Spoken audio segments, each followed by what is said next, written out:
हर साल 14 सितंबर को हिंदी दिवस मनाया जाता है। यह दिन खास तौर पर हिंदी के महत्व को समझाने और इसे बढ़ावा देने के मकसद से मनाया जाता है। लेकिन क्या आपने सोचा कि आखिर इस दिन को मनाने के लिए 14 तारीख ही क्यों चुनी गई? अगर नहीं, तो चलिए आज हम आपको बताते हैं इसकी वजह और इससे जुड़ी कुछ दिलचस्प बातें।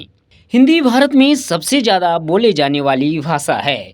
देश के कई राज्यों में लोग इसका इस्तेमाल करते हैं, आम बोलचाल के लिए भी, और हिंदी सबसे ज़्यादा इस्तेमाल की जाती है। मंडेरिन, स्पेनिश और अंग्रेजी भाषा के बाद हिंदी दुनिया में चौथी सबसे ज़्यादा बोली जाने वाली भाषा है।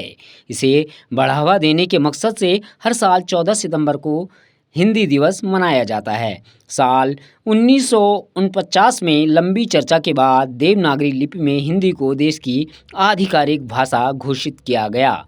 इसी दिन महान हिंदी कवि राजेंद्र सिंह की जयंती भी होती है। भारतीय विद्वान, हिंदी प्रतिष्ठित संस्कृतविद और एक इतिहासकार होने के साथ ही उन्होंने हिंदी को आधिकारिक भाषा में अहम भूमिका निभाई थी। अब आपको इसके बारे में बताते हैं। शायद आप जानते भी होंगे कि असल में हिंदी नाम खुद किसी दूसरी भाषा से लिया गया है। फारसी शब्द हिंद से लिए गए हिंदी नाम का मतलब सिंधु नदी की भूमि होता है। 11वीं शताब्दी की शुरुआत में फारसी बोलने वाले लोगों ने सिंधु नदी के किनारे बोली जाने वाली भाषा को हिंदी का नाम दिया था।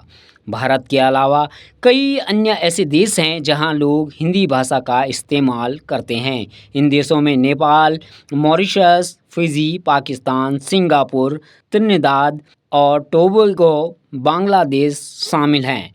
ऐसे ही दिलचस्प तथ्यों और किस्सों को जानने के लिए देखते रहिए पेन पॉइंट।